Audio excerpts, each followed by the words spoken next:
But I'm glad I found this football theme. That's kind of fun. That is cool. One thing I wish is that if the legislative week ends on Friday, why can't they just instantly upload everything? Because there's a lot of stuff that you put in there that I didn't study yesterday, and it's because they don't upload until it seems like they keep on uploading the schedule and updating the schedule that was agreed upon from the week during the weekend. So I did Yeah. all my research and then I found a bunch of, I think it was four other bills that you added in, and I'm like, oh crap, I need to look this up really quickly. So, Awesome. Well, but perfect. We are live now. Um, welcome everybody. If you're not watching the exciting, exciting sports that's going on tonight, just share the link out there. Like, share, subscribe, of course, comment. Um, Post on YouTube or post the YouTube link on Free State Colorado's Facebook, on Free State Colorado's X account. So hopefully we get some people joining us here. Not expecting obviously a ton of people joining us because of the game. You know, a lot of people are out partying, a lot of people are having fun. But hey, I see some great people filling in the chat here, so that's exciting. There's is it in Simone? Is it Simone or Simon? Then we got Nancy, Forest Mommy. Always good to see you. For Hell no to the NFL, says Nancy in the chat.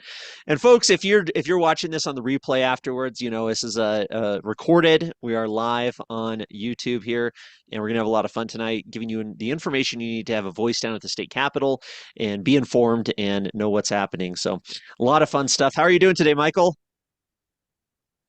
I'm doing all right, Brandon. I mean, we're all the way into the legislative session. I mean, bills are just ramping up. Committee hearings are getting scheduled left and right, and you can just see the schedule ticking away. We're really going to see the load of committee hearings over the next few weeks, and I'm really excited to get into it. I'm excited. It's good and bad. A lot of terrible bills so far.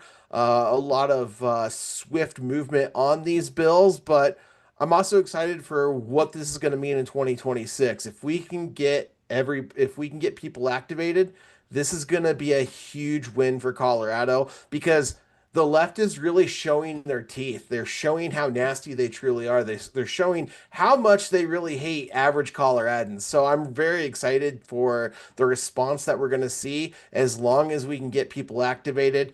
Worst case scenario, you have a ballot mailed directly to you in November. Fill it out and send it in regardless. You never know what's going to happen. Hey Brandon, you are muted, sir. Yes, thank you everybody for joining us this evening. Please share the link out there and get it out to as many people as you can. We have so much to talk about what's going on in the state capitol. I'm going to go ahead and start the screen share here because we got a fun kind of football theme. Thought that was kind of appropriate for tonight. But thank you for joining us, and let's dig into what's going on in the legislative session. So much is happening, so many bills. The next round of bills was released, so we have a lot to talk about for sure. Every week, folks, we usually have guests. We're usually having legislators, community leaders come on because it's the Super Bowl. We decided kind of maybe not invite anybody this time because if a legislator comes on, we really want to give them the best opportunity to get as many people as they can, as many viewers as they can. So we'll resume with a guest next week. So this week maybe a little bit shorter. We'll see. There's so much to talk about. We really want to prioritize every week talking about the big bills of the week, the bills that you can testify on. That's what we really want to spend most of our time on because it's so important. And folks, you know, this is just what's on the schedule today. New things can be added throughout the week. Of course, if something passes out of committee, it could go to the floor, it can go to another committee. So there's a lot to pay attention to. I'm going to do my best at Free State Colorado on X and Facebook to share every morning what's going on in the state capitol, what are the latest updates. But please testify this year, pay attention, make some clips. We have to get this information out to the general voters and really have a huge impact for the upcoming election. So awesome, Michael. With that, are you ready to get started here? Absolutely, Brandon. Awesome. Yeah, we get a lot of fun here. Good football theme, as you can see. So, yeah, 263 bills, folks. That doesn't include all the resolutions. There's, of course, all the little resolutions, the feel good stuff. But 263 bills, crazy stuff. Huge amount of legislation coming out of the state capitol so far. We're going to highlight some of the most important stuff that we found, and then also really what's going on this week.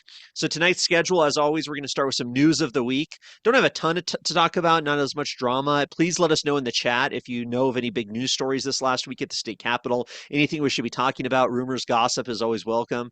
Love hearing about it. We could talk a little bit about some of this stuff. Bills being heard this week. We're going to talk about that at 7:30, and then some of the updates on tracked bills around 8. And these are all, generic times, right? Don't hold us to this. This is kind of the idea of how much time we're going to think. But it's really, the bills being heard this week might take a lot longer. But yes, definitely get your drinks ready. This stuff is so aggravating. It's so infuriating. It's so, what our government, what these politicians think they can do to us, and the rights they think they can take away from us is crazy. We have to show up. We have to get involved. And it's great that you vote, but we also got to get our neighbors voting. We got to be a voice in our community and be that leader if we want to see things change. So some of the big news stories this week, I'd say, Michael, anything that stands out to you about what's been going on at the state capitol this week? Uh, Not a whole lot at the state capitol. We're just seeing a lot of legislation get pushed through. We saw Senate, for example, Senate Bill 4, Senate Bill 101, or House Bill 101, both getting quickly rushed through. Those the first few numbers in each chamber's bill numbers are typically the keystone legislation that the majority sees, and for them to have bills in the top five, particularly Senate Bill, House Bill 1001, get pushed through so quickly, it really tells you that they're. I would say the biggest news of the week is that they've got a the Democrats are on a mission, and their mission is going to harm Coloradans as much as humanly possible. So that's why we need to be as active as we possibly can, emailing, calling, letting your legislators know. Your representatives know that you don't like what's going on at the Capitol and that they need to be pushing back as hard as humanly possible. If they can get in there and they can really explain to if they can get in there and possibly take as much time as they humanly can, especially during second reading, do it. That's one of the things we love about Rep. Ken DeGraff is he's always very liberty minded, very liberty based, and he knows how to really explain in detail what's going on, what the devastating consequences of these bills are. So I would say, in my opinion, the biggest news of the week is how fast the Democrats are basically coming to take your rights away.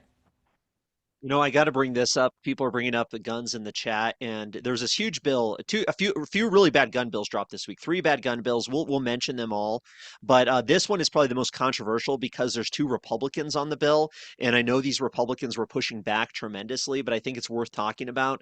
As Rocky Mountain Gun Owners pointed out this week, the Colorado Republican Party's vice chair unexpectedly stepped down. Of course, big news story there. And Republicans Representative Anthony Hartsook and Senator Janice Rich introduced a bill to submit the names of Colorado gun owners to be monitored by the FBI. Why is the Republican Party targeting gun owners? Now, this bill, of course, Janice Rich did have a statement she put out on Facebook. People can find if they're interested in hear her perspective. I know Hartsook wasn't happy about being characterized this way. This post has 56,000 views, came out 3 days ago from the time of this. What I do want to point out is I kind of brought it up here in Free State, Colorado, and really dug into it a little bit more because I thought it was interesting to see what's really going on with this bill, what's really the details here. So kind of this is just briefly, and we won't spend a ton of time on this because we want to talk about some of the bills this week, but I'd say this is one of the bigger news stories that came out of this last week. So House Bill 1108, the supporters of it say that this bill will ensure that if someone is arrested in another state and they are in a position of trust, i.e., they are fingerprinted through the state, like they have a license to teach or to work in healthcare or a license to sell cars, believe it or not, you need that, then local authorities will be alerted. But here's the caveat here, and I think this is the important part. But what they aren't telling you is that under this bill, everyone who is fingerprinted in Colorado by the state government will have their fingerprints permanently stored by the FBI. So if you get a concealed carry permit or get any type of professional license in Colorado, the FBI will have your fingerprints forever. This is very concerning, and liberty-minded Coloradans would do well to oppose it. That's my perspective on it. I read the bill. It's pretty short. It's got this program that the Snapback program, I think it's called, that the FBI participates in, basically where state governments can upload these fingerprints to it. This bill would allow the state of Colorado, the Colorado Bureau of Investigation, to upload all of our fingerprints to this database so that way, if we get caught breaking the law in another state, they can inform us here in Colorado. Don't get me wrong, I don't like the criminals out there, especially in positions of trust, but I don't like the idea of Colorado sending everybody's fingerprints that they have to the FBI. I hate the FBI. I hate the federal government. They're all corrupt. They're all evil, for the most part. I'm being a little dramatic here, but I hope you guys get what I'm saying. So I think it's a bad bill. I thought that was worth bringing up because we have Republicans who are supporting that bill, and a lot of it pro-gun people spelling them out, sounding, calling them out. So I think that's very interesting. I'm really curious to see how that goes. Also in the chat, we got Fireline Timber saying, hello, I testified on the public safety switch. Thank you, Free State Colorado, for bringing it up. That is awesome. Really great to see so many people here on the chat tonight during the big game. So awesome stuff. Any other thoughts on that, Michael, before we move on from this? Yeah, I think it's incredibly disappointing that there are Republicans on anti-gun bills. Uh, I'm really grateful for RMGO bringing this bill to light, letting everybody know what they're trying to do to Coloradans through this legislation. Um, Especially, and having Republicans on there is one thing. It's another thing to have absolutely. I'm glad I'm bringing this up now. Janice Rich's response saying that this is not that there is no mention of CBI when the name of the title when the name of the first three letters in the bill are Colorado Bureau of Investigation. So specifically in the bill title. So I'm very concerned about this. I mean, it feels like either I don't want to say incompetence, but from a good faith perspective, I don't know what else you could call this, but incompetence. I mean, how can you not know your own legislation? Did somebody just say, hey, this is a good bill. This is going to be a good anti-crime bill. You should hop on it, and they said absolutely. I'm very curious what happened here, because I don't find this acceptable, and I think that all leaders should be held to higher standards, regardless of party. Uh, Very, very concerning, Brandon. Yeah, Michael, thank you for bringing it up. And Forest Mommy, thank you for reminding us of this too. I mean, Rocky Mountain gun owners, good friends of mine, pinned to this tweet. They think it's so funny and so hilarious, and it's such a great reminder of the reality. Like they say, the unfortunate reality of our politicians today. And like you were saying, Michael, these people have no clue. I mean, that's for the most part, right? For the most part, I'm being very general. I'm speaking very generally here, but for the most part, these people have no idea what's in their bills. They get somebody like the CBI comes in, or some district attorney, and says, "Hey, run this bill. This is a good bill." And they're like, "Okay, whatever." And then they put their name on it, and then it's like, I disagree with your interpretation. There isn't any mention of CBI in the bill. And they go, your bill is entitled Colorado Bureau of Investigation Access Federal Fingerprint Search Service. And it's so funny and it's so true about the reality of it. Rocky Mountain Gun Owners expands it a little bit. This bill allows Jared Polis' CBI to turn over all gun owner fingerprints for the FBI for monitoring forever. And like I sell RVs, if you sell cars or RVs in Colorado, you have to get fingerprinted. It's ridiculous, I know. But that means those fingerprints are going to be uploaded to the FBI's database for monitoring. I don't like that. I don't like that idea. I think this is a bad deal. Of course, you get a concealed carry permit here in Colorado. You have to get fingerprinted. So they're just going to upload all those fingerprints to the FBI. So yeah, bad news, but hilarious stuff there. Really good stuff. But let's really move on to the meat of our presentation, folks. This is one of the most important things there. Forrest Mommy does bring up, she said the same thing with her Cora bill last year. She didn't even know part of it, what it was. Yeah, that's the reality. A lot of these legislators have no clue the legislation they're sponsoring. And it's so interesting too. I've talked about this with other people, but it's on other interviews I've done. But it's like just because they're a legislator, they're not that. That doesn't mean they have any special knowledge beyond what we have, or just because these people work for these government departments doesn't mean they actually know anything. I think it was Ken DeGraff was talking about that. Like he has to educate them on like, no, here's the climate science. Here's what you actually should be talking about. Like here's the details. I'll send you the studies, and it's like they have no clue. And it's just this false expertise that we're all supposed to follow and be ruled by. It's absolutely insane. It delegitimizes government. And that's what happens when government doesn't stay in its lane, when government doesn't stay in the proper place that it's supposed to, which is, settling disputes, making sure our rights are protected, and that's it, you know? So No, yeah, go ahead, Michael. oh, I was going to say, I mean, and I find it extremely concerning. And I had a conversation in a group chat. I know a few of us are in. It's a gun related group chat. That's as far as I'll go with that. But I mentioned that this is extremely concerning. I thought it was very concerning that these legislators didn't understand that this is actually a gun bill.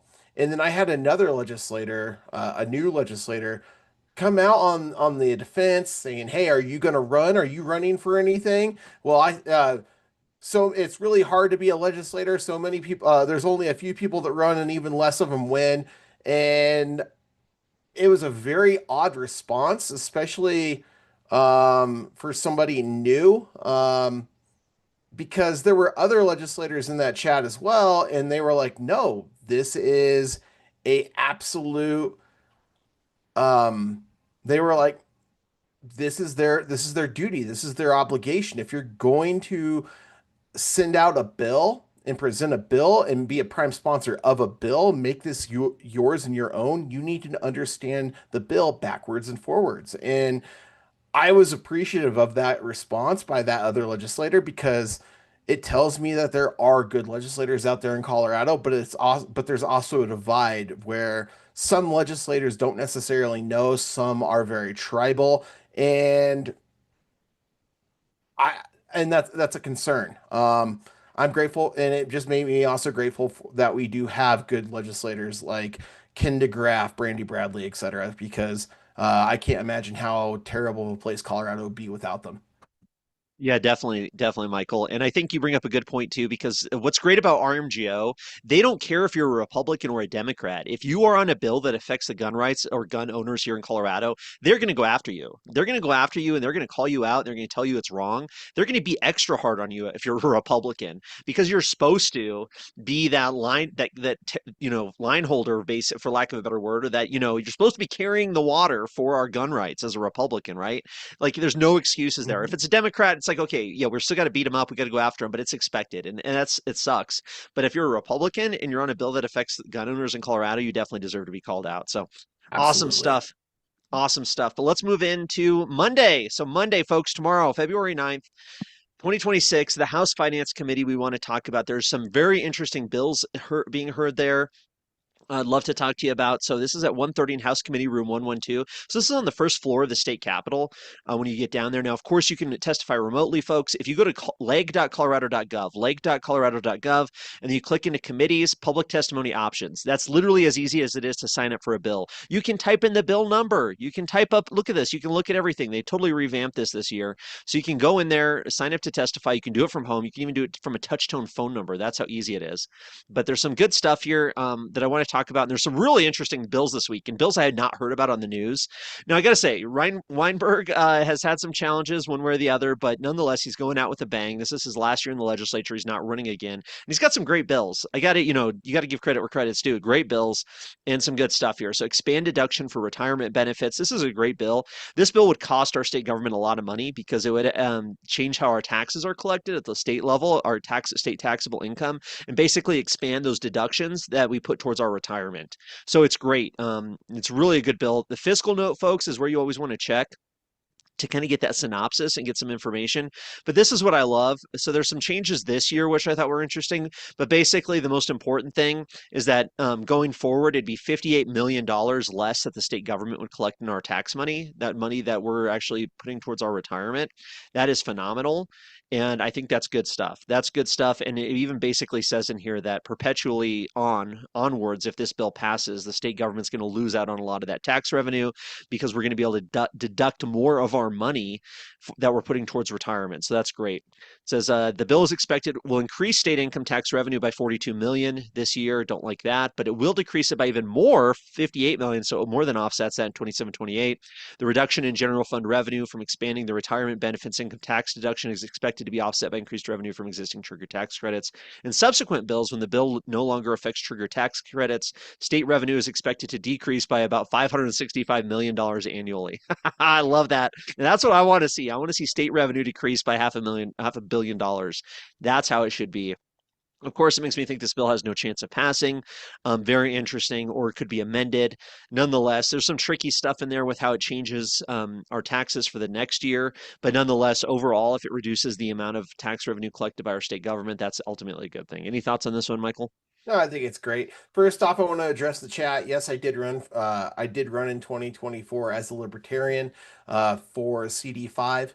So, just wanted to throw that out there. Yeah, it's extremely hard to run for office. I respect anybody who does put their name out in the ring. We need a lot of the liberty leaders in Colorado. So appreciate everyone who does actually try to run.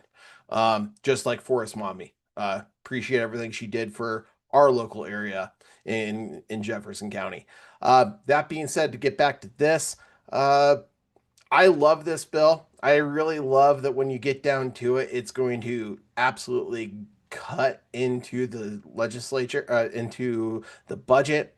If you guys don't know this, but our in 2019, when Polis entered office, the state budget was 29 billion. We're currently looking at 44 billion, and we still have another year of Polis. And who knows who's going to be the next governor and what devastation they might bring upon Colorado. So I'm very, very concerned. I love that this is going to do something, especially for people who are elderly.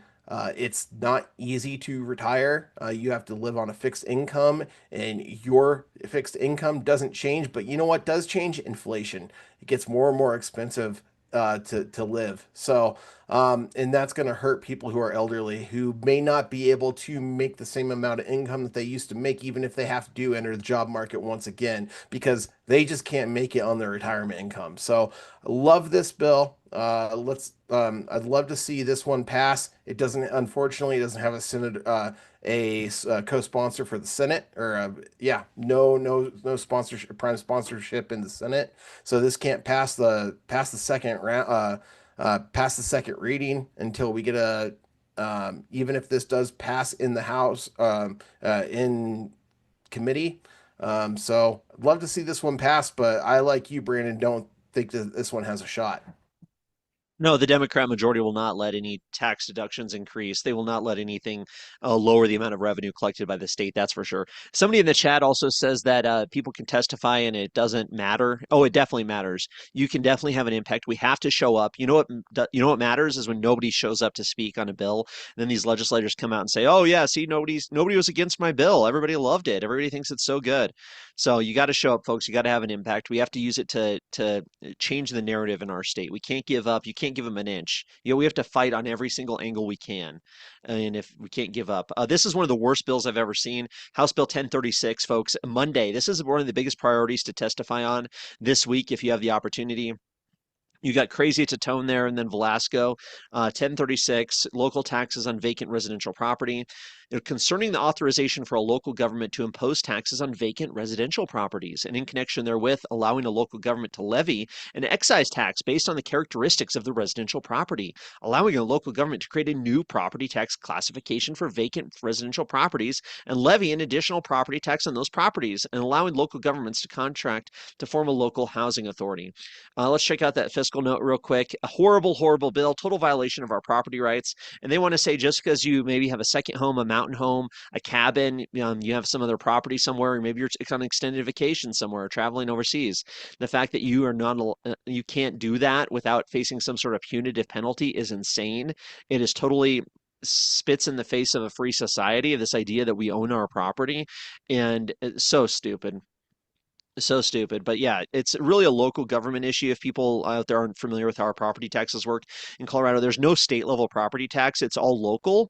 We all want to abolish property tax, don't get me wrong, but it does all stay in the local communities. None of it goes to the state. But of course, the state can determine how property tax is collected. So that's why in the fiscal note, there's no actual revenue change for the state.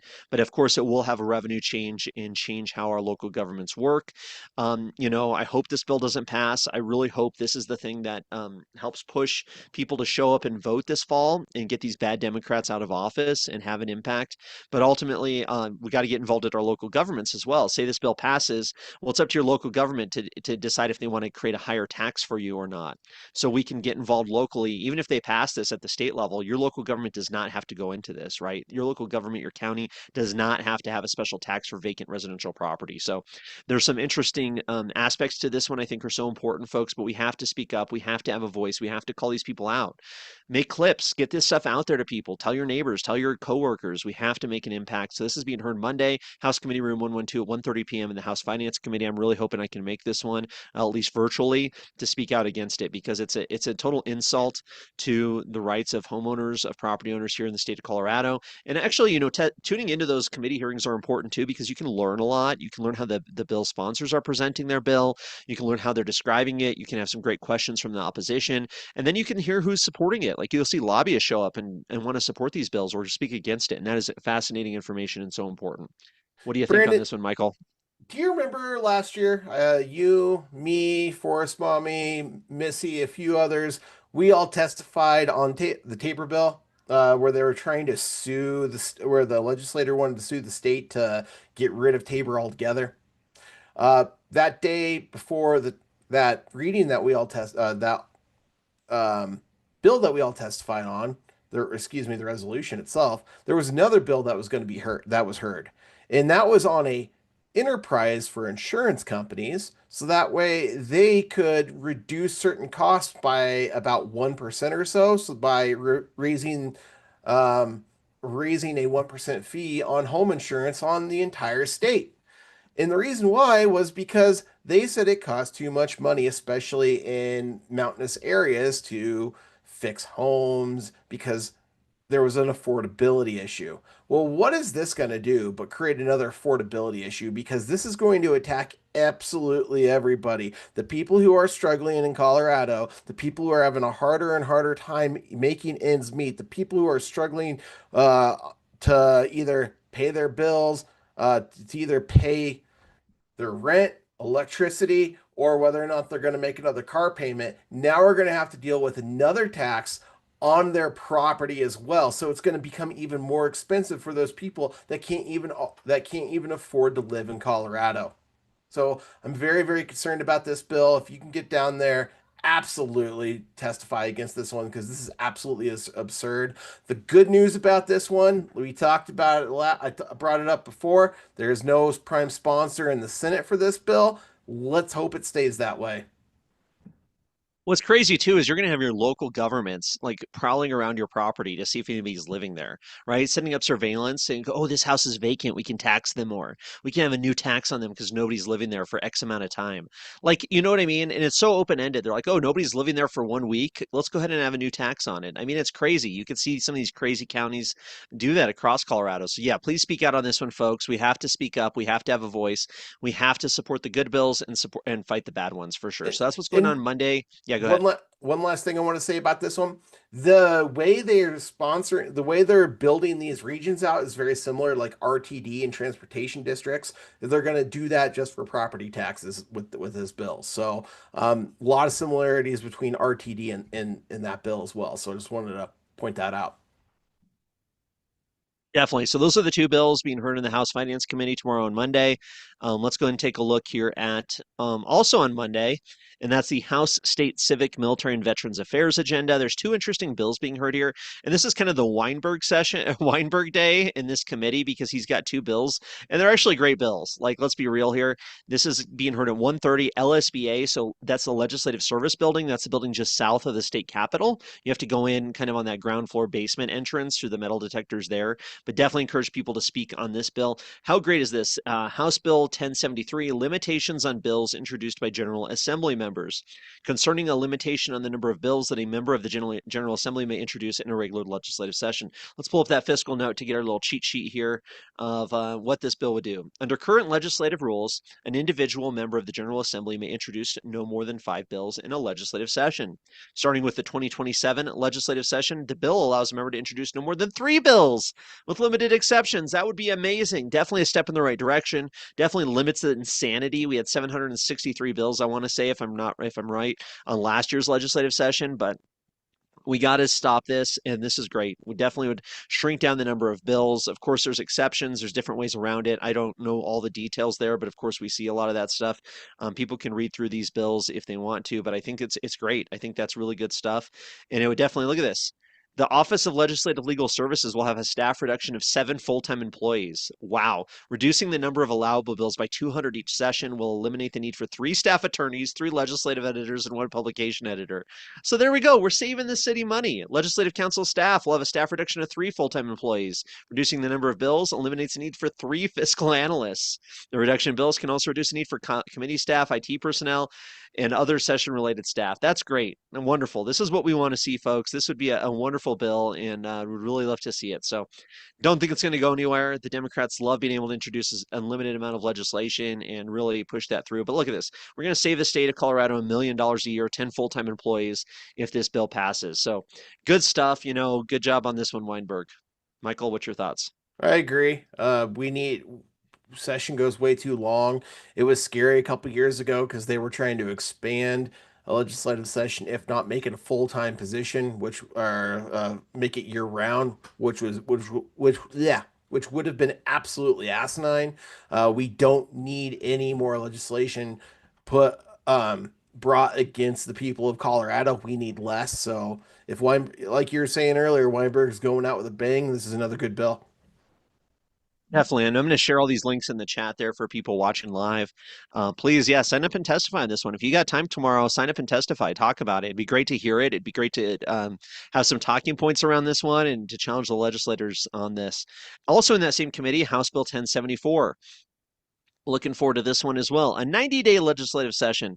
Hey, so we're already saving people $1 million under 1073. How much money? Let's see. Would it go? Right now, it's 120 days, folks. So January to May, basically, this would go to 90 days. Wow, we're saving nearly $700,000. Nearly $700,000 plus the other million. Hey, we're saving some money here, folks. That's a good thing. So awesome stuff. Obviously less employees. We don't need to read through all those details, but we can kind of get the general idea. Maybe not less employees, don't get me wrong, but less people working for sure. So a lot of staff, a lot of salary savings, things along those lines. So that would be awesome. Reduce that legislative session in 30 days, bring it down to 90 days. That would be awesome. From January to April, that's all you get, folks. 3 bills. You got 3 months, and that's it. I think they should meet every other year. Somebody in the chat, Dave, had a great idea of saying no bills introduced from appointed members. I think that would be a phenomenal idea. Unless you face the entire electorate in your district, you shouldn't be able to introduce a bill. I love that. But nonetheless, these are 2 good pro-liberty bills I hope people show up and speak for. Michael, what do you think? No, I agree. I really like the idea of every other year. In fact, that's what Nebraska does.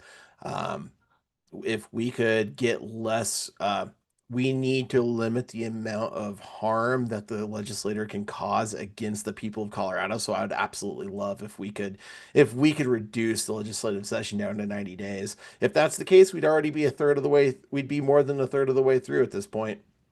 Oh, it'd be great. It'd be great. And we got people just joining us now here at 7:30. And yes, folks, we're talking about some of the bills being heard in committee hearings this week. This is your opportunity to speak up, have a voice, be a leader in your community, show up at the legislature, do it over Zoom if you have to, but speak out on good bills, speak against bad bills, and let's do what we can to have an impact in our state legislature. So that's what's going on in the state civic Military and Veterans Affairs House Committee there. And then let's also look at Monday in the Senate Judiciary Committee. I thought this one was interesting. Now, what's really interesting about this is basically Brandy Bradley's bill she introduced, but then the Democrats killed it. But the Democrats now have their own version of it. So, of course they do, right? Senate Judiciary Committee, Monday, February 9th in the old Supreme Court at 1:30 p.m. Commercial sexual activity with the child offenses. So Brandy Bradley for years has been really leading the fight here, trying to protect kids and go after child rapists, and people are going after using child prostitutes, insane, sick stuff. They killed her bill the last 2 years, and then they have their own bill. So Monica Duran, the House Majority Leader, I believe it's her last year in the legislature, if I'm not wrong. I want to say she's running for Senate or something. But commercial sexual activity with a child offenses. Basically, the bill makes the penalty for internet luring of a child a Class 3 felony when the offense is committed with the intent to be purposes of engaging in commercial sexual activity. In this circumstance, a court is required to sentence the offender to at least a minimum of presumptive range for a class 3 felony. So yeah, right now, what's going on in Colorado, you might not be shocked to hear that a lot of people who sexually abuse children do not get any jail time. It is insane. These people are let go through probation, and it is sick. And these people deserve much worse than that, obviously. So this bill is a step in the right direction. Of course, there's some some details there, some nuance to it. The fact that they basically, killed Brandy Bradley's bill, and then reintroduced their own bill the next year. But hey, you got all the leadership on it. I hope it passes. Still moving in the right direction. The issue's the right thing. What do you think, Michael? No, I'm glad that we're seeing something like this. I'm seeing like something like this. I'm glad that we're seeing something like this get advanced. We need to protect the children in Colorado. There's no better time to talk about stuff like this than the Super Bowl. Uh, One of the worst times for kids, especially in the city that the Super Bowl is hosted, is is this time of year because for whatever reason, a lot of people who want to do a lot of harm to children come to the Super Bowl, and a lot of kids are fall victim to those predators. So um, this is another great time for Colorado to speak out and actually do something to protect children. It's not something that's talked about enough. People don't necessarily realize how big of a threat it is in the United States. So or the harm these people are in and how active and how frequent these predators are within Colorado even. So glad that we're seeing the legislature step up finally. I wish it would have happened a couple years ago. There was bipartisan support even with Rep. Bradley's bill. But at least we're seeing something done, and let's hope with bipartisan support we can get this across the finish line. Definitely. This bill, I'm really hoping will pass, and I think it's going to have a big impact. So good stuff. Ultimately, I'm glad to see it there. Another bill that's very related. So now we're on to Tuesday, folks. So those were the biggest bills on Monday. Tuesday, we got some other committee hearings here. The House Judiciary Committee. And of course, this is the tentative schedule as of today. This can change, of course, over the week here. So House Bill 1082 from Representative Scott Bottoms, one of our most principled pro-liberty leaders in the state capitol, concerning the offense of human trafficking of a minor for sexual servitude, and in connection therewith, changing the penalty for human trafficking of a minor for sexual servitude from a class 2 felony to a class 1 felony. So this should be a no-brainer. It's like a companion bill to the last one we saw, Senate Bill 15, right? You would think that the Democrats would say, okay, this is a bill we can all get behind. We should be going after. There's no other sponsors on this bill. I don't see any Democrats on this one. Let's go and look at that fiscal note real quick. Let's see if there's any details in here that's going to give us some more information. No real cost to the state. Yeah, so the state might end up spending a little bit more money as they're starting to arrest more human traffickers. That's a good thing, right? We don't have to reread that again. But comparable crime analysis. So this is what's interesting too. The bill reclassifies the offense from a class 2 to a class 1 felony and creates a new factual basis for adding the element of trading anything of monetary value. From fiscal year 2022 to 2023 to fiscal year 24 to 25. So basically from like midway through, say 2022 to 2025. Let's just keep it simple here. 9 individuals have been convicted and sentenced for this offense. Of the persons convicted, all 9 were male, 5 were white, 3 were black, African American, and 1 was Hispanic. This bill is expected to increase the period of incarceration for about 3 individuals per year. So just doing the breakdown there, the average length of stay for a class 2 felony is 178 months or almost 15 years. Well, the sentence for a class 1 felony is life without parole. I think, if somebody's trafficking children for sexual servitude purposes, they should definitely get life without parole. We all think they should get worse, don't get me wrong. But at the same time, this is a step in the right direction. How can they be against this one, folks? And see, this is one of those bills we need to show up and testify on. And we need to look at this committee, right? So who's in this House Judiciary Committee? They're going to have to vote on it. And if the Democrats in this committee vote against this bill, we need to be shouting from the rooftops about it. I mean, look at this. This is a huge committee here. We got Marbury, Clifford, oh gosh, Garcia, Soper, Carter, Espinoza, Kelty, Zoke, Bacon, Flannel, and Slaw. So, you can say all the Republicans are going to vote for it, I'm sure. The Democrats are going to vote against it. But I think it's, if these Democrats vote against this bill, they need to be totally called out. Their constituents need to be made aware. Their voters need to be made aware this election time. And this is why it's so important to pay attention during these committee hearings, folks, and to speak up. And if you have a clip and you're like, hey, during this committee hearing, Lorena Garcia said something about why this was a bad idea, make a video of that and let's get it out to the people. People have to understand here in Colorado what we're dealing with. So we expect this bill to be killed. I mean, that's what the sad, sorry state of Colorado. We expect the Democrats to say, no, we don't want to create further punishment. We don't want to create life without, life in prison without the chance of parole for people who are doing this horrible, horrible crime. And that's what needs to be talked about. That needs to be front page news, folks. And that's what we can do as individuals, as activists, as community leaders. And if you are watching this, you are a leader, folks. So this is being heard Tuesday.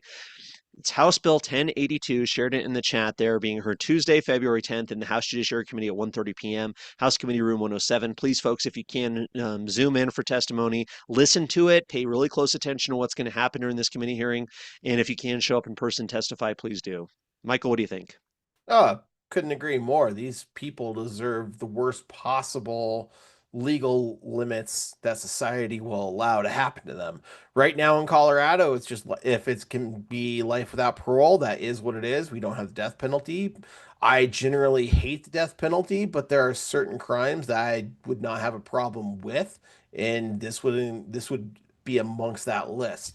Uh, I'm really glad that you brought up I'm really glad that you brought up recording testimony because there are certain individuals on this committee that do have a history of saying absolutely horrid and disgusting things about child rapists. For example, last year when Brandy Bradley had her bill, I believe this it was her bill ensuring that child rapists would at least see prison time.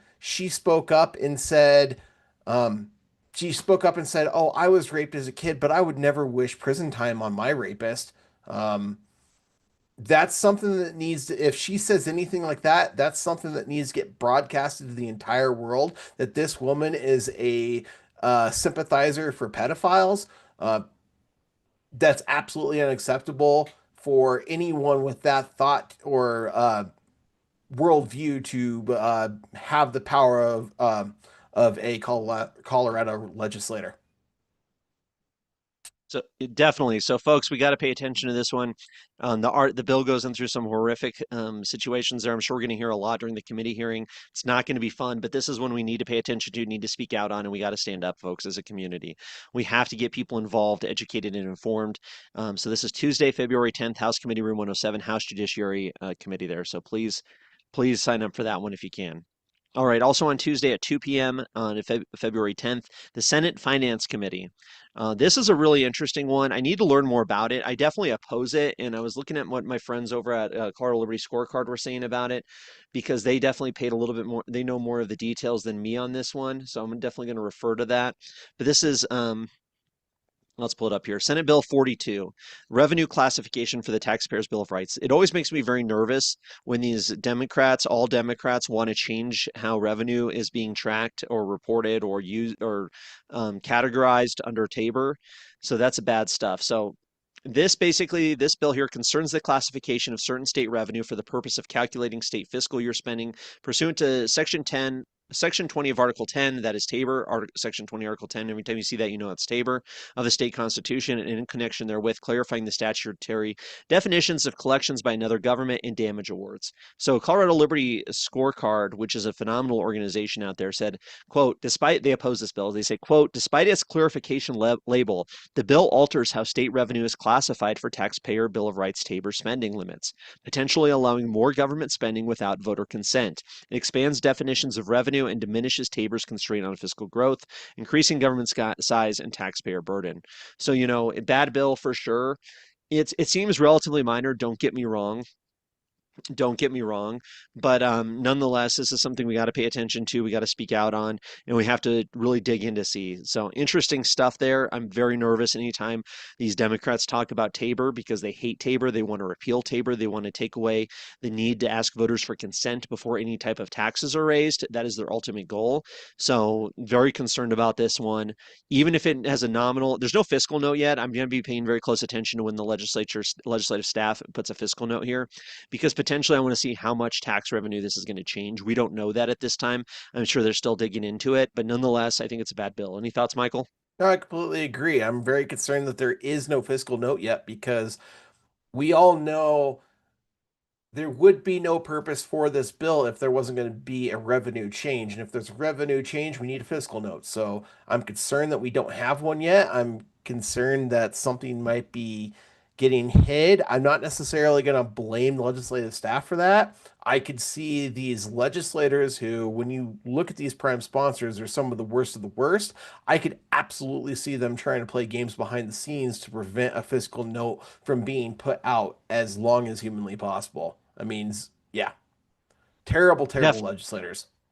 Definitely, yeah. Terrible legislators. It's a good heuristic, or basically, if you see their name on it, you know it's going to be bad for the most part. Definitely get you more information as I get more info on that one. Definitely follow on Free State Colorado on X. I'll be posting about that throughout the week. That's being heard Tuesday, Senate Committee Room 357. Tune into that one at least to get more information.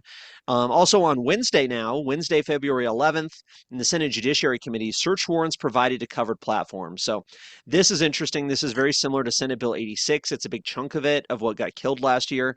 So being heard in the old Supreme Court on Wednesday at 1:30 p.m. Lisa Frizzell, who sponsored Senate Bill 86 again last year, and then Robertson Bosnecker, aka Bootlicker, bad stuff there. Let's pull up that fiscal note to kind of get that little cheat sheet summary of legislation here. The bill requires operators of online platforms, so you're talking about YouTube, X, Facebook, etc., to provide a streamlined process for Colorado law enforcement agencies to execute search warrants. The subject of a search warrant must be information associated with a user account on a platform and controlled by either the user or operator of the platform. The bill applies to platforms that have at least 1 million discrete monthly users, where users are allowed to construct a public profile and where users create or post content. Platform users must reside in Colorado. At a minimum, the streamlined process must be available to law enforcement at all times, include a staffed hotline for law enforcement to contact that allows the platform to receive and respond to questions about search warrants, acknowledge the receipt of a search warrant within 8 hours, provide status updates on search warrant compliance, and include contact information on the platform's homepage that allows law enforcement to contact operators and initiate a streamlined search warrant process. Operators have 72 hours to comply with search warrants, with some exceptions in current law. Courts may extend the time required to comply for good cause as long as the extension would not cause an adverse result. The Attorney General or district attorneys with jurisdictions are granted additional powers to address violations, including seeking a civil penalty of up to $5,000 per violation. Because this is only dealing with search warrants, I don't have as much of a problem with it really as I do with Senate Bill 86. That was about permanently deplatforming people and turning these social media companies as basically an agent of the state. This is a little bit different. I mean, if somebody gets a search warrant that's signed by a judge, that's a legal search warrant because somebody's doing something, suspected of doing something bad, that process is already in place. I don't know. I don't have as much of a problem with this one. Of course, there's some concerns there about, how this is going to affect some of the companies, and this and that. But I don't know. I'm not sure how much of a problem I have with this one. What do you think, Michael? Uh, I want to read us. I'll give you my thoughts, and then I do want to read a section. I want to kind of this bill that I screenshot, and I kind of want your thoughts on what's in there. I do agree. This is in a lot of ways the guts of Senate Bill 86, without all the extra garbage that we absolutely hated. Um, I understand the desire to want to shrink up um, some of the time frames that these companies have to respond to a subpoena, for example, but I'm a little bit concerned about the fact that they're basically going to be creating a hotline. Don't really like like that they're going to demand a hotline and have somebody on staff at all times. It's going to basically it's I think that's not necessarily the best thing for social media companies.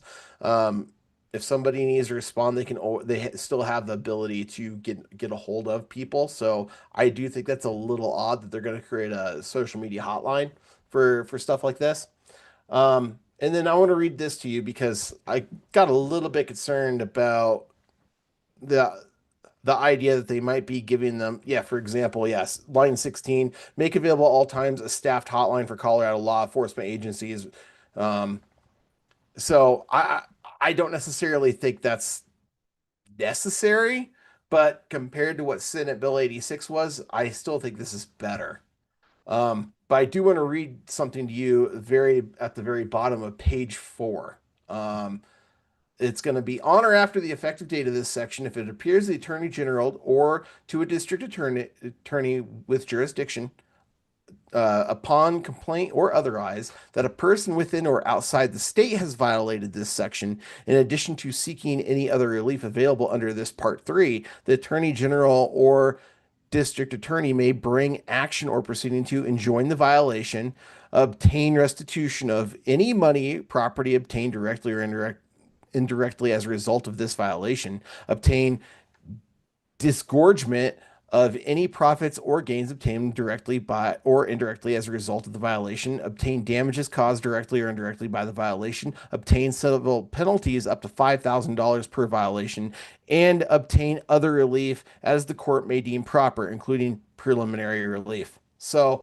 I'm very concerned. I'm kind of curious what your thoughts are. The way I'm reading this, I'm kind of wondering if it's giving a little bit of leeway to go outside the state's jurisdiction to pursue individuals. I don't necessarily read this as pursuing um, criminal wrongdoers, which they already have the ability to prosecute and go after. I read this as something different. I'm kind of curious what your thoughts were on this, Brandon. Well, I remember last year during the Senate Bill 86 fight, this was what a lot of people were saying. They were saying, "Hey, this bill, basically, Senate Bill 86 was necessary because a lot of these criminals out there, maybe they are engaged in trafficking of children or doing some bad stuff, right? The Colorado law enforcement would submit a search warrant to go after these companies, and they never hear a response. So, like, Meta or Facebook or whatever would never even respond, and there wasn't really a way for Colorado to try and make them respond, I guess, to a search warrant. So, as long it's hard to say, right? I don't trust the government whatsoever. I don't trust law enforcement necessarily. But at the same time, if this is only in relation to search warrants, that's a legal thing that I think, is necessary when there's somebody who's doing something wrong. So less concerned about this one for sure. I see what you're saying. There's definitely more concerns, but be interesting to at least tune into the committee hearing, folks. You can at least, even if you don't oppose the bill, but you want to find out more, tune in on Wednesday, February 11th in the Senate Judiciary Committee at 1:30 p.m. to hear about it. It'll be very interesting because Jared Polis opposed Senate Bill 86 and came out and said that during the committee hearing. It'll be interesting to see if that same thing happens this time. I doubt it, but it'll be very interesting to see. So, nonetheless, anything else on that one, Michael, before we move on? I think that's about it for me. All right, perfect. So let's jump over to Thursday now. This is the House Agriculture, Water, and Natural Resources Committee, House Committee Room 107. Upon adjournment of the House, the House usually convenes somewhere around 9 or 10, depends exactly on the day. But this one is interesting. This is a good bill. Modifications to standards for irrigation equipment. Of course, Colorado has so many stupid standards following in the lines of California to try and say we need environmental standards. This bill would repeal some of these laws. So this is House Bill 1034. Let me share it here in the chat for people. Basically, this bill repeals the environmental standard for irrigation controllers.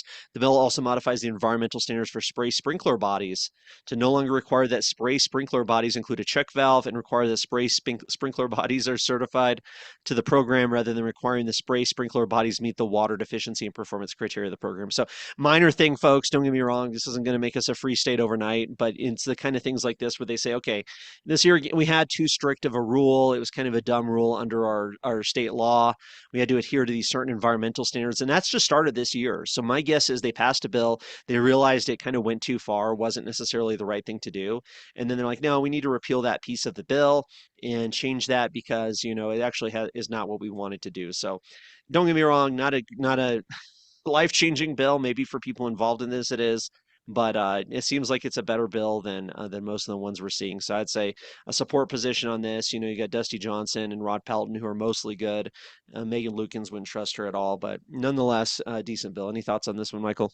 No, I agree. I mean, I'm happy to see this bill come through, and I am happy to see a Democrat support legislation that indicates that we did go too far, or that the state went too far. So I'm very happy to see a bill like this come through with Democrat support, because a lot of times you'll see repeal bills roll through, and it's just Republicans because the state went too far, but the Democrats are too hard-headed to actually accept that they made a mistake. But so happy to see this. I mean, I'll give Democrat props when they do something good. Thank you, Megan Lugans.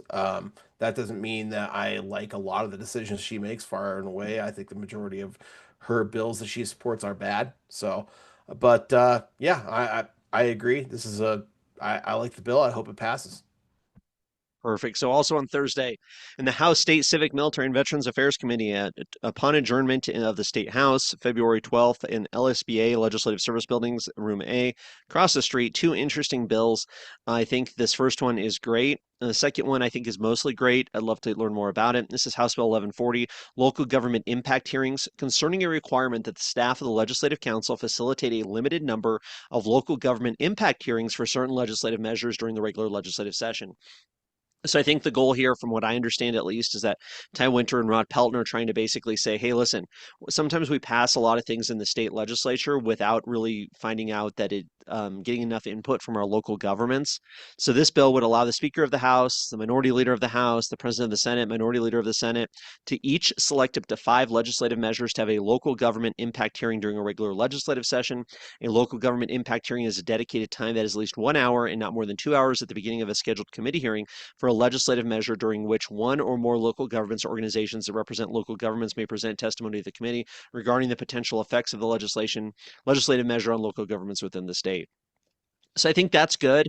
We're getting more input from our local governments and giving them more of a voice in the state government. I think that's ultimately a good thing. They need to be more part of the process, because there's a lot of bad bills, like we saw these Housing Bill 1001, that local governments oppose, and we need to have local governments have explain why they're the better ones to make these decisions more often than not than the state. So good bill. Not life changing, but I think it's a step in the right direction. What do you think, Mike? No, I agree. I mean, we need as much local input as possible. It seems like a lot of the input on a local level has been stripped by the state legislature. So I really like this bill. I'm hoping that we can see some sort of progress with this bill. Too bad it's two Republicans. I'd love to see a Democrat on here. That would give me more hope. But I definitely think that this is an important bill because these state legislators don't realize the impact that their bills have on these local communities. So if we can give these local communities a bigger opportunity to raise their concerns and let these legislators know, I think I can't see anything wrong with that. Definitely. So, also in the same committee, folks, we're talking about the House State Civic and Military Veterans Affairs Committee. For those of you just joining us here as we approach 8 o'clock, every week we go over some of the most important bills being heard in our state government and our state committees, and you can actually have an impact. You can show up and testify in person. You can provide testimony over Zoom, even written testimony. But get involved, have a voice. We have to push back on the authoritarian agenda and support good pro liberty legislation. So, House Bill 1049, I think, is generally a good bill. We got Scott Bottoms and Mark Baisley, two of our liberty leaders in the state capitol. This bill we was going to be heard before, but got delayed. So it got delayed. They had so on the second, they had witness testimony and committee discussion only. So this is only for action. So unfortunately, we can't testify on this one. But nonetheless, that's when the vote's coming. But let's just give people a little breakdown of what this bill is.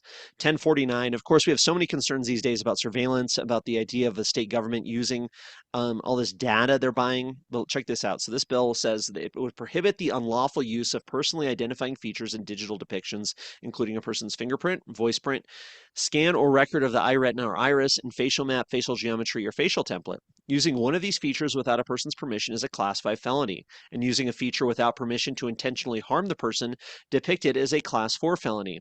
Harmed persons may bring a civil action for unlawful use of these personally identifying features. Certain exceptions are provided, including for state and local governments. Don't like that. News, don't like that. Public affairs, don't like that. Sports broadcasts, certain commercial purposes. I mean, it's just the double standard I don't like, folks. So interesting stuff, though. I don't know what they think's going to happen with this bill. Um, I'm not sure, because what's interesting here is this. So this bill creates the new offense of unlawful use of personally identifying features, either a Class 4 or Class 5 felony. To form an estimate on the prevalence of this new crime, the fiscal note analyzed the existing offense of identity theft with intent to obtain a thing of value.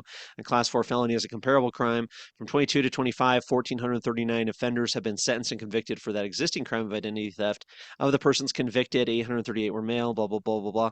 I just don't, I don't know that we need new laws, but nonetheless, there's deep fakes, I guess, is what this is going after. So people will use AI to create a fake video or audio file where somebody's calling their grandparents or calling their parents or calling a loved one and saying, hey, I need money, I'm in jail, or I need money, I've been kidnapped, blah, blah, blah, blah, blah.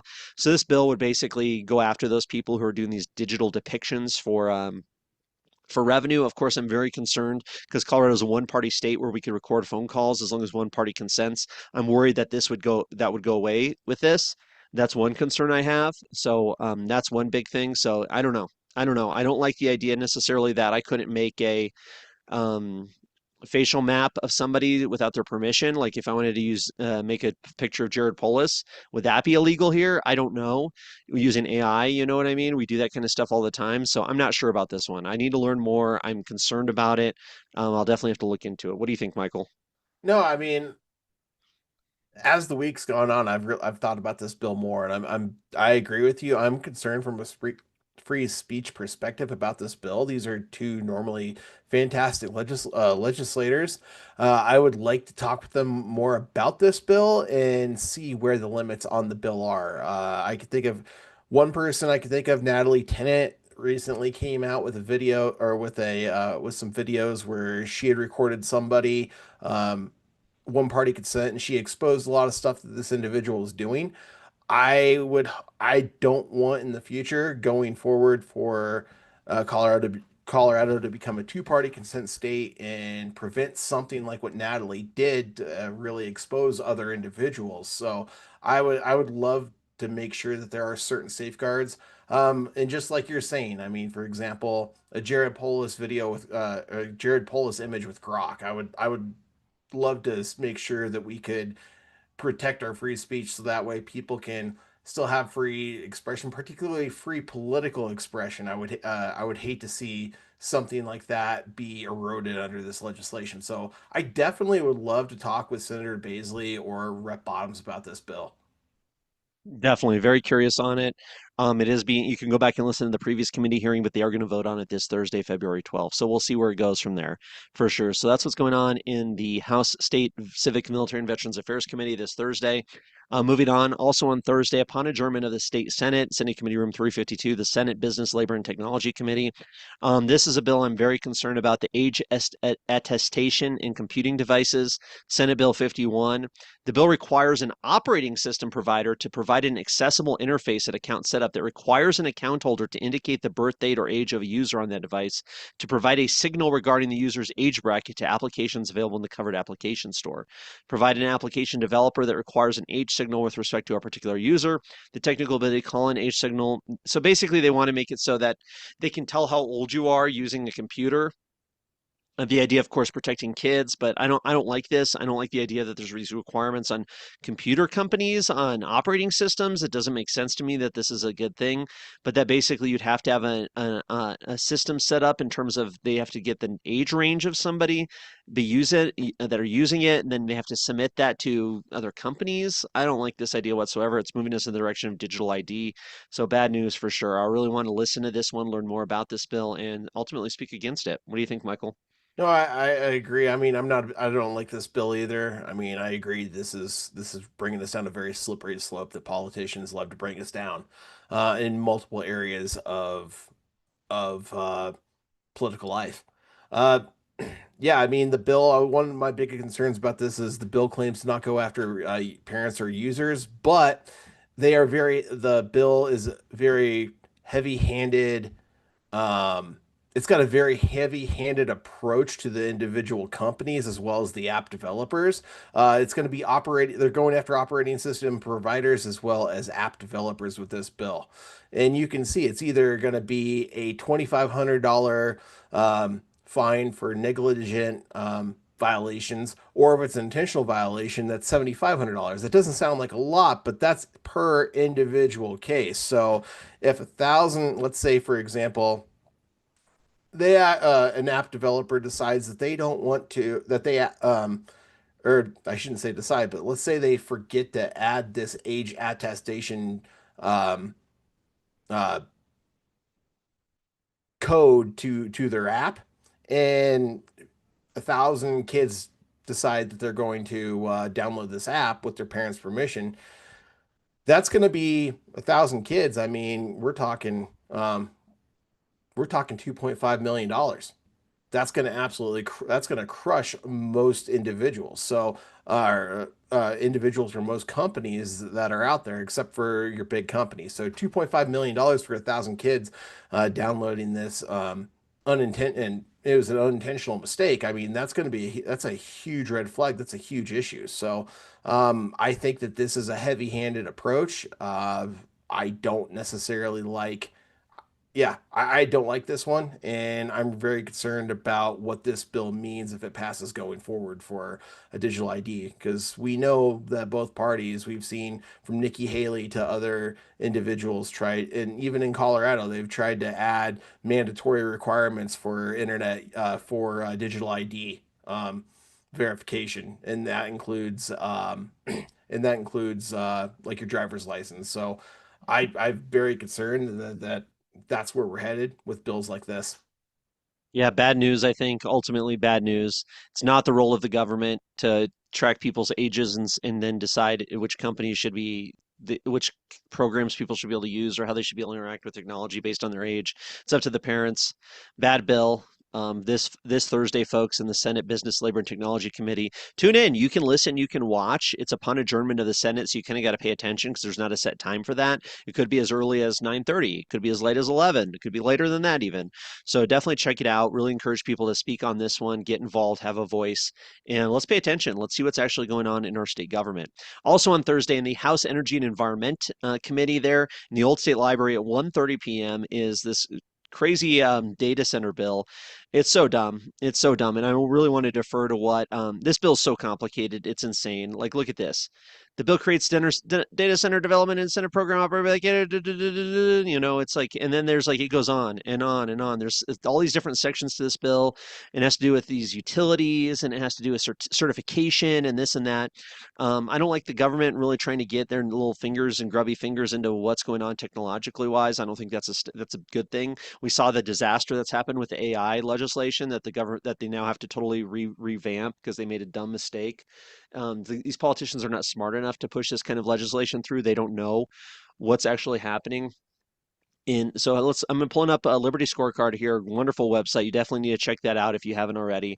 But they have a description here of House Bill 1030 that I want to read to you because their opposed position I thought was really poignant and really important. So this is what Liberty Scorecard says in their opposed position.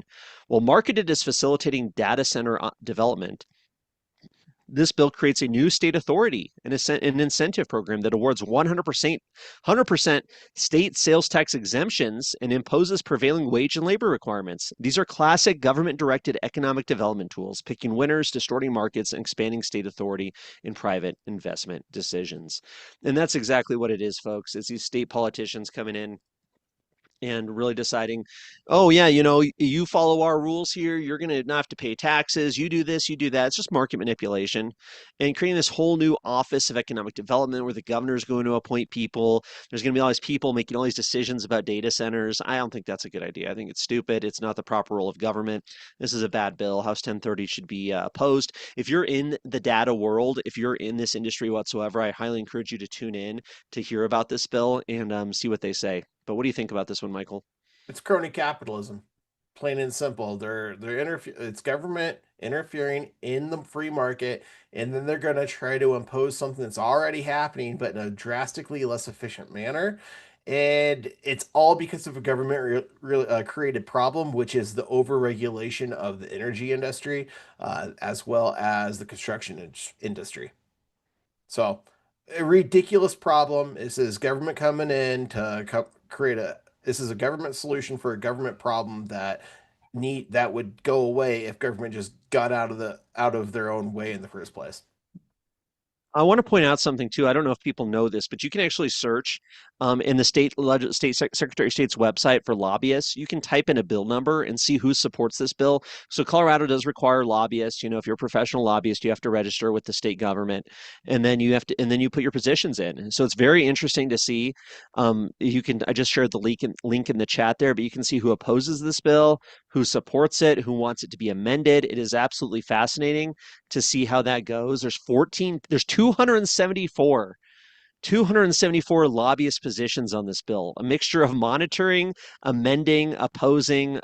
Let's see if we can find how many people are supporting this bill, but it is absolutely wild to see. I'm sure this bill is going to get amended like crazy, but the amount of oppose Let's see if there's anybody who's supporting this bill because it just seems, yeah, there's some people out there supporting it too. So Hey, very Brandon, interesting. Yeah, go for it. we can't really see your screen. Oh yeah, sorry. Guess I was looking at it more so offside. But yeah, let me pull it up here. So you can actually search for the lobbyist results on the Secretary of State's website. You can see who supports it, who's against it. Vantage Data Centers is for it. Economic Development Council of Aurora is for it. And then the different lobbyists who are for it. But honestly, those are the last two pages. Everybody else either opposes it or supports it, which or wants it amended, which is interesting. The water people are opposing it. Earth Justice is opposing it. Healthy Air Water Colorado, Natural Resource People, Colorado Fiscal Institute opposes it. So I don't know. A lot of the bad guys oppose it. So very interesting to see. But nonetheless, folks, if you want more context on the legislation, check out Colorado Liberty Scorecard, Colorado Union of Taxpayers. Check out the lobbyist website, and you can see who opposes it, who supports it. I don't know. All the green people oppose this bill, so I don't know. Maybe it is a good thing, but ultimately, no. I know from a free market liberty perspective, it is a bad thing. But nonetheless, interesting stuff there. But yeah, you can go in there and type in a bill number and really see who supports it, who opposes it. Any final thoughts on this one, Michael, before we move on? No, I think I pretty much said everything about this one. All right, perfect. So moving on here to Thursday as well, some very interesting bills being heard in the Senate Local Government Housing Committee Thursday, February 12th at 1:30 p.m. in the Senate Committee Room 357. Let's talk about this one real quick. Everybody loves the police, right? Everybody loves these people. Democrats love them, Republicans love them. Senate Bill 53. Colorado Housing and Finance Authority mortgage post officers and first responders. The expansion of eligible borrowers for mortgages through the Colorado Housing and Finance Authority.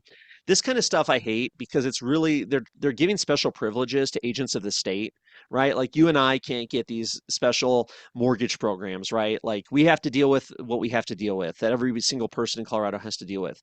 But there's exclusions set up for these little cronies of the state government, right? These people who work for the state, they're law enforcement, they're whoever, and they get special privileges. They're able to get a mortgage when everybody else can't. They get special help from the state to help them get these places. So I don't like that idea. It expounds the eligibility of mortgage loans through the Colorado Housing and Finance Authority to law enforcement officers and first responders, regardless of income, authorizes them to originate mortgage loans for law enforcement and first responders. So it's like total distorts the market, of course, but at the same time, it just creates a second class, this whole like class system where if you work for the government, if you're a law enforcement, you get special privileges to get a house. Where all of us people who are paying your salaries, who are working our butts off just to make ends meet, we don't get those special privileges. So of course you got little Chad Clifford, former police officer, wannabe police officer, whatever he is, and then you got some Republicans there who, of course, love law enforcement so much that they want to interfere with the free market and distort the housing market. Liberty Scorecard says it will increase costs for other Coloradans, right? Because we got to subsidize it, expand state influence in private finance without proven public benefit. And these programs already exist for first responders. It's just expanding them more. So I hate this kind of stuff. What do you think, Michael? No, I agree. I mean, this will personally be beneficial for my family, but at the same time, just because something's beneficial to a certain group of individuals does not necessarily mean that it's good for the whole or should be enacted by the state. So I agree. I personally, I think we should oppose this bill. We we should just let the Yeah. free market do its thing inside instead of trying to come up with special privileges for certain individuals so that way they can get a better shot at the expense of everybody else. Yeah, I'd love to see some good pro-liberty people speak out against this bill. I'd love to see some of the Republican bill sponsors hear from libertarians and pro-liberty Coloradans about why this is a bad idea ultimately. So, anyways, moving on. Just there's so much in this committee, folks. It's all state, local government housing in the Senate, security deposits and post-closing occupancy agreements. How is this the purview of our state government whatsoever? Concerns an exception to the statutory limit on the amount a landlord may require a tenant to provide as a security deposit in cases where the landlord and tenant have executed a post-closing occupancy agreement. Don't get me wrong, maybe it's changing something in the right direction, but nonetheless, this is not the purview of our state government. None of this should change. None of this should be what our state government is focused on here. So A Liberty Scorecard does say supports this bill because it expands the flexibility in housing contracts, allowing landlords and buyers with post-closing occupancy agreements to negotiate security deposits above the standard 2 month cap. So it does create an exception, right? The state government does have these requirements and rules in there, so this kind of it creates this exception to expand it. So I guess ultimately a good thing, but just another example of the not the proper rule of government ultimately. No, I agree, Brandon. Um, I mean, I see this one similar to the irrigation bill, where we have people like Javier Mabre coming in and trying to attack landlords, create all these crazy situations where they think that they're promoting, you know, renters' rights, etc. And and then they turn around and put out a bill like this where or they put out a bill where we have to create legislation because they actually went too far. So I'd love to I mean I personally support this one. I don't have a problem with it. If we can allow for the government to get off people's backs, I think that's a good thing. Yeah, ultimately a good bill, but just an example how much their government is involved in everything. And then there's this Oh yeah. state and local unmanned aircraft regulation, Senate Bill 24. Very interesting one here. Would love to learn more about it. Liberty Scorecard doesn't have a position on it. There seems like there's some good stuff in here, but it's basically the state wants to shore up how they control unmanned aircraft systems and who can fly them, who can't, and kind of doing this and that. One thing I do like about this on some level, it does say that prohibits the state or a political subdivision of the state from requiring the registration of an unmanned aircraft or a drone system beyond what is required by state and federal law. So, I'm all about local control, don't get me wrong, but, at the same time, it seems somewhat reasonable. So, interesting stuff. Don't really have too much of an opinion on this one. I'd love to learn more about it. What do you think, Michael? No, I agree. I mean, I concur. It's great. It's great for drone owners. My one question is, what's the privacy for landowners? Uh, because a lot of times drones will go up and take pictures, and you might not necessarily want a lot of stuff on your property that's on your private property to be open and exposed for the world to see. So I'm kind of curious if that's how that might affect property rights of individual landowners and privacy. Yep, definitely. Perfect. So moving on, that's really what we got this week, folks. So some big bills. Follow Free State Colorado on X. Follow Michael Vance on X. We'll be posting throughout the week on really reminding you of what's going on that day and giving you the opportunities. But let's talk about some of the important bills we're watching this year. We'll kind of go through this pretty quick, but there's some good bills here. You want to switch off on this one, Michael, as we go through? Absolutely. Every other. Yeah, let's do every other. I added a lot to it. I know there's some other bills out there that aren't listed here. So if you guys got any bills that we missed, please let us know. This is Senate Bill 27, the Peace Act, the Parental Equality and Child Empowerment Act, a great bill from Senator Linda Zamora Wilson. Of course, was killed in committee this last week. No surprise there. Yeah, next one, House Bill 1033, expanding the Colorado Cottage Foods Act. This is with Ryan Gonzalez, Monica Duran. We have no date as of yet for this legislation to get a committee hearing, but let's hope this one gets on the calendar soon. Good bill, the Second Amendment Protection Act, House Bill 1021. Really encourage people to show up and support this one. We really need a lot of good pro Second Amendment supporters on this. This is in the House Judiciary Committee upon adjournment on Tuesday, February 17th. So we'll talk about it a lot more next week because it's going to be on next week's schedule. Hopefully, we can get one of the the bill sponsors to join us next week on the live stream. But great bill. Mark that one on your calendar, folks. And real quick, Brandon, when it comes to House Bill 1021, I highly recommend signing up in the amend position. And the reason why is because of bills like Rich and Hartsook's bill. If we can get an amend position out there where we can keep it within the single subject, which would be protecting our Second Amendment rights, just adding the ability, basically preventing the I would just recommend that they add verbiage to protect gun owners from having from being permanently tracked by either the state or the federal government. whether that's going to be the FBI, ATF, etc. We want to make sure that we're protecting the privacy in all aspects of the two-way, as well as every other individual's privacy. Just because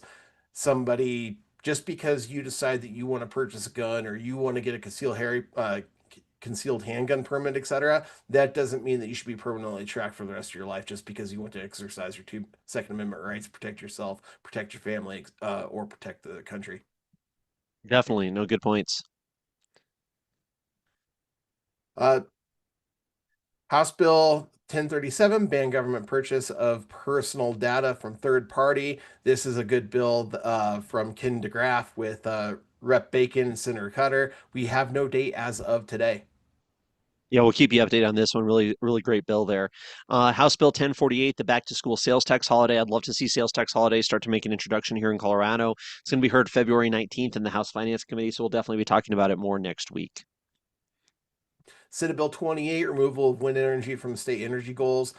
We got this would be a fantastic way for us to kill the green energy agenda that's harming all Coloradans.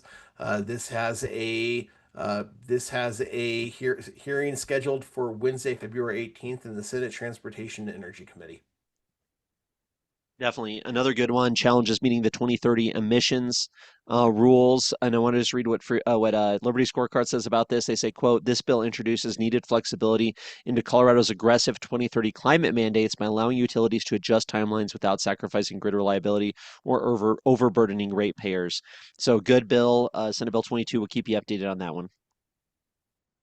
House Bill 1049 prohibit use of personally identified feature. That has we talked about this one a little bit ago. That would be scheduled for this Thursday, the 12th, House State Civic, Military, and Veterans Affairs Committee. Yeah, we'll keep you updated on that one. Gas utility service. This is a newer one concerning a gas utility. House Bill 1129. This is one of the new ones that just kind of popped up. Definitely a good bill. We'll talk more about it as we get into the timing there. You can see Carlos Barron, Eva Flanell, Barb Kirkmeyer, and Senator Byron Pelton are all on this bill. Basically, it would say that if it's a house that gets natural gas, it would be exempt from at least state mandates. So good bill. We'll see what happens with it, but no date yet. House Bill 1138, the Retail Theft Prevention Program with the Reps Woog and Espinosa. This is another new one. No date as of yet, but we'll keep you updated. Yeah, good bill from Rep. Woog. Uh, Another good bill, 1140, local government impact hearings. We talked about that. That's going to be heard this week, this Thursday on February 12th. House Bill 1128, limitation on gender transition procedure claims. This is a fantastic bill from Rep. Graff that has a hearing scheduled for March 9th in the House State Civic, Military, and Veterans Affairs Committee. That date is subject to change. Another good bill. This is from Carlos Barron and Senator Byron Pelton. They tried this last year, but to register and drive surplus military vehicles, I think that's a good thing and expands our choice and our free market decisions to drive military surplus vehicles here in Colorado. We'll keep you updated when this one gets a committee hearing assigned. House Bill 1105 discusses adoption information with pregnant persons. This is another new bill, just came out with Rep. Slaw, Rep. Flanell, and then Senator Zamora Wilson. There is no date as of today, but we'll keep you updated as soon as we find out more. Good bill. February 18th, safeguard minors from sex altering interventions from Representative Scott Bottoms, basically trying to help minors, young children, from having these horrific surgeries that can scar them the rest of their lives. February 18th in the House Health and Human Services Committee. We'll keep you updated. We'll talk about that one next week a little bit more in depth. House Bill 1072, right to firearm possession, elimination of extreme risk protection orders. This is a brand new bill from freshman Representative Scott Slaw. It has a date of March 2nd for a committee in the House State Civic, Military, and Veteran Affairs Committee. Yeah, I'm sure we can get Representative Slaw on here to talk about this one, but basically 1072 would end red flag gun confiscation orders in Colorado. Great bill. House Bill 1083, Protect Female Sports Act, Representative Scott Bottoms. So you can see, and I know Bombshell's probably caught this already, Rep. Scott Bottoms has three bills that are the same as the ballot measures that Protect Kids Colorado's been working on. So good stuff there. Glad he's taking the fight to the legislature, doing what he can there. But this is Monday, March 9th, in the House State Civic, Military, and Veterans Affairs Committee, Protect Female Sports Act. So good bill. Would love to see some people support that one. We'll keep you updated as we get closer to that date. House Bill 1085, Offer Pregnant Person Do Not Abort form from Rep. Kelty. This will be heard next week in February 18th in the House Health and Human Services Committee. Yeah, we'll talk a little bit more about this one next week. Here now we're into the bad bills, folks. That's all I found so far for the good bills. Bad bill, Senate Bill 5, the rights violation and immigration enforcement remedy. We saw that make it through its first Senate committee this last week, and then it's going into the appropriations on February 13th, this Friday, and then we'll see it goes to the Senate floor as a whole, and then it'll end up in the House. So we'll keep an eye on this one. But basically, it's trying to make it easier for Colorado to be a sanctuary state that it already is. So bad news there. Senate Bill 4, expand the list of petitioners for protection order. We've been talking about this one. Unfortunately, this past third reading in the Senate, it is on to the House, and we have a committee hearing date of March 2nd in House State Civic, Military, and Veterans Affairs. Yep, we got to show up for this one, folks. This is the expansion of the red flag gun confiscation. It's making its way over to the House. We need a huge showing on this one, folks. All right, House Bill 1054, protections for worker safety. Basically, this is worse than OSHA bill for state of Colorado, February 18th, next week in the House Business Affairs and Labor Committee. Bad bill. House Bill 1020, House Bill 1043, Transportation Network Company Discriminatory Practices. This is by Rep. Ryden. It has a hearing date of February 19th in the House Business Affairs and Labor Committee. Definitely. They keep going after rideshare companies. Bad bill for sure. 1036, we talked about this one. This is the local taxes on vacant residential property being heard tomorrow, Monday, February 9th. Please, people, speak on this one. Horrible, horrible bill. House Bill 1012, Consumer Protections to Promote Fair Market Pricing. This has a hearing date of Wednesday, February 25th in the House Judiciary. Yeah, definitely. We got to, I really want to speak against this one. It is so, so, so silly. The worst of the Transfers of worst are certain, on that. oh, the worst of the worst for sure. House Bill 1011, basically eliminating pet stores in Colorado. I think that's bad. I think, the market should decide, but bad bill. No date yet being for its hearing. We'll keep you updated on that one. House Bill 1005, Work Protection Collective Bargaining. This is the second attempt to get rid of the Colorado Labor Peace Act. We don't have a date as of this moment, but we are waiting for. Go ahead. Yeah, we are waiting for a date on this, and we'll let you know as soon as this one passes. Thankfully, we have it introduced in the House. We don't have another date, unfortunately. So, or we don't have another. Yeah.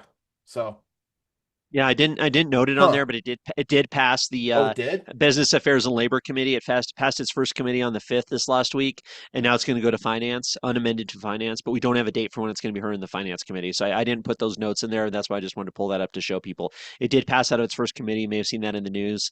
ColoradoPolitics.com wrote about it, but we don't know when it's going to be heard next. So I just wanted to at least point that out to people. I appreciate that. Senate Bill 18, legal protections for the dignity of minors. This requires courts to consider as a relevant factor when determining parenting time, whether you're adhering to their gender identity changes.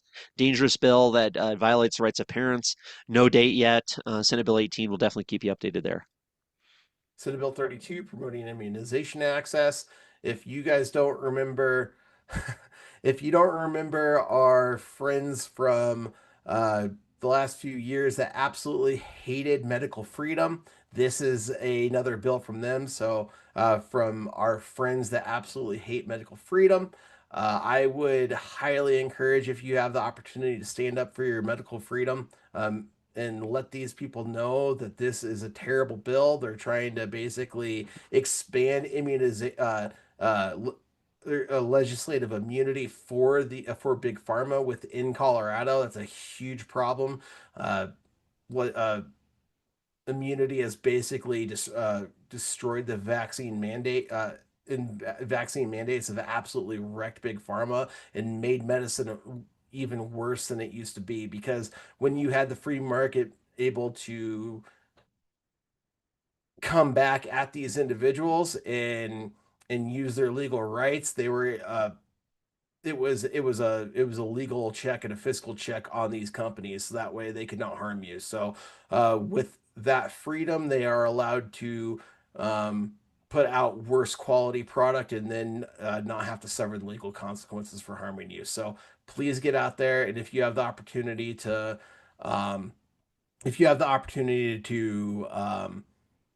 testify against those one, please do. Unfortunately, we don't have a date for the House, and it did pass the Senate already. That it absolutely flew through the Senate. And like I said earlier, when we started this, a lot of bills, a lot of real nasty bills, have flown through one chamber, and they're just waiting in the second chamber. So this is another one of those bills. So if you have the opportunity, please let your friends, please let your neighbors know this bill will make it worse for Coloradans in the future. Well, definitely. I just want to read what Liberty Scorecard says about Senate Bill 32.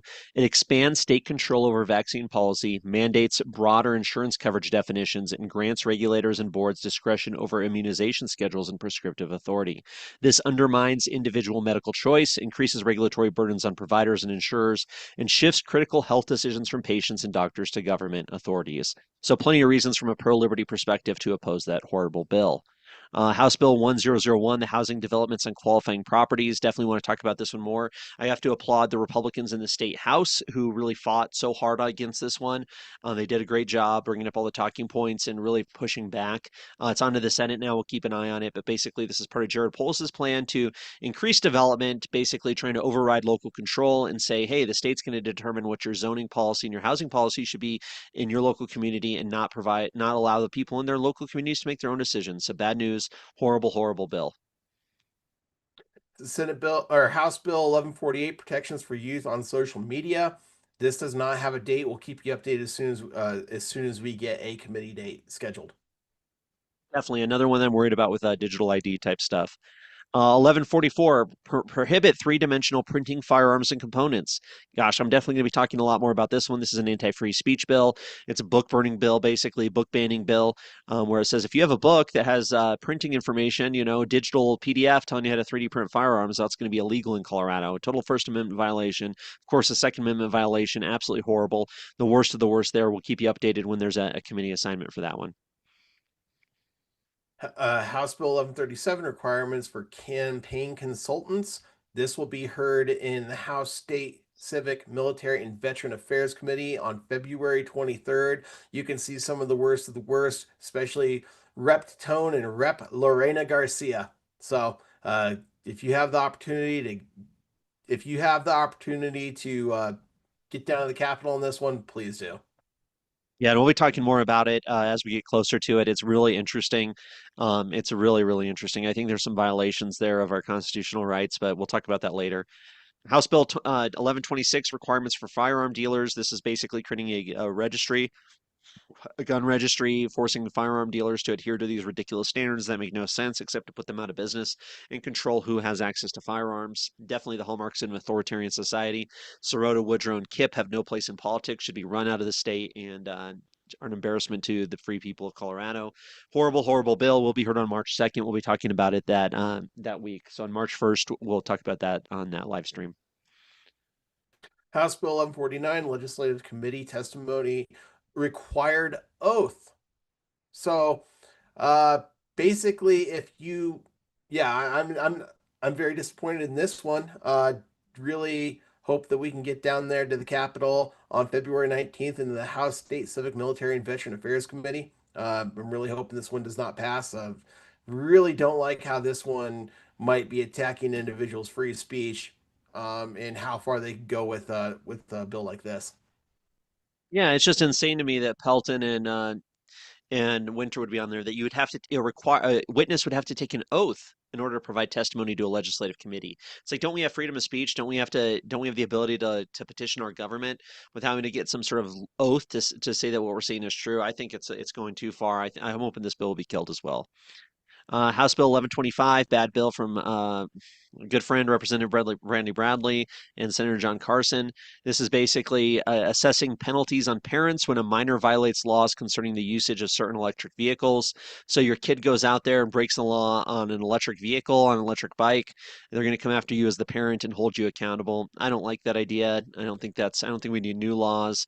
I don't think that's a good idea. So bad bill, we'll keep you up to date on that one.